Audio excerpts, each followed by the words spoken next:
Give us your insight into exactly what goes on, at least under President Obama. It may have changed under President Trump. What goes into one of these phone calls between the President of the United States and the head of another government? Well, the phone calls between the president and foreign head of state, there are long-established practices that go back many years. The little bit I've seen with the release of the transcript suggests to me that the process hasn't changed much. What we have is a situation room that is responsible for setting up and coordinating the date and time of the call. The day of the call, they actually execute the call. I, as the director, would go to the Oval Office and tee up the president for when the call is about to start. My staff members would be listening to the call and typing fast and furious every syllable that they could capture.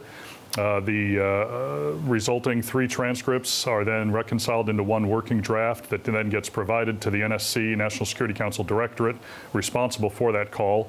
They would then massage the text, basically fixing anything we may have gotten wrong, given their deeper expertise on the subject, and then often making the language a little more elegant, to flow a little more nicely, eliminate some of the natural starts and stops and ums and ahs that happen in a phone call. And then who determines the distribution of that rough transcript, or what's written up and agreed to among the various parties on what was the sum and substance of what was said?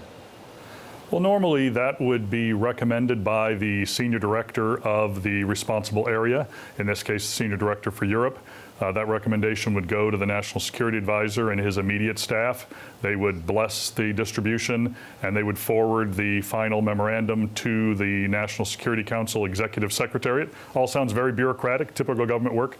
And that Executive Secretary then would disseminate the memorandum of conversation out to the fairly limited audience outside the White House. Normally cabinet-level officials who in some cases would have the discretion to share it with interested members of their agency or department. To what extent in the past have those things been leaked? Because we know that President Trump has said, I think with some cause, he's concerned about some of the leaks that have come out, and so maybe he took special care to make sure that the transcript or the rough summary of what was done here was not disseminated.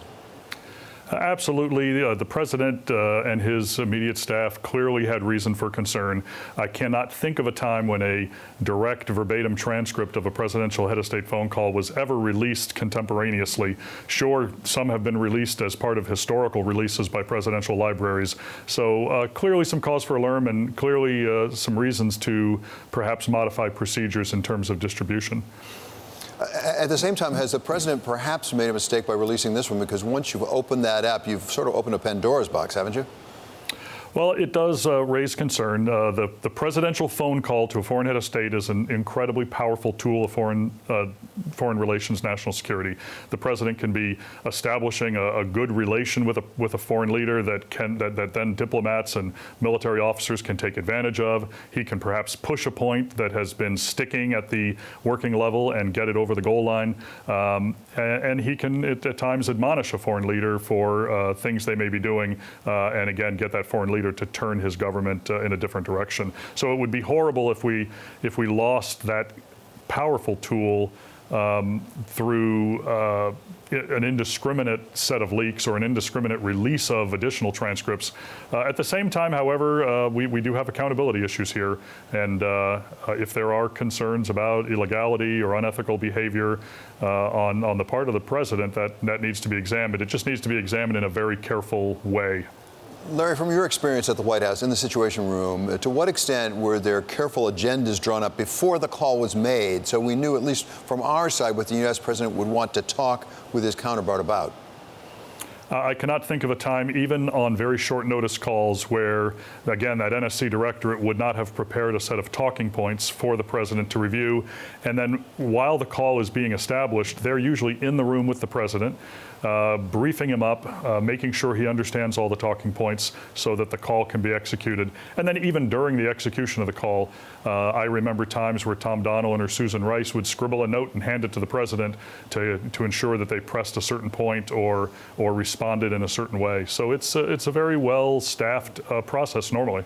Larry, we've always seen this rough transcript, as I call it, of this call, in which President Trump specifically talked about a favor with respect to President Joe Biden's son in an investigation. If that did not appear on the agenda that was drafted up before, would that tell us anything? In your experience, was it often that the United States president would vary substantially off of the agenda that was prepared?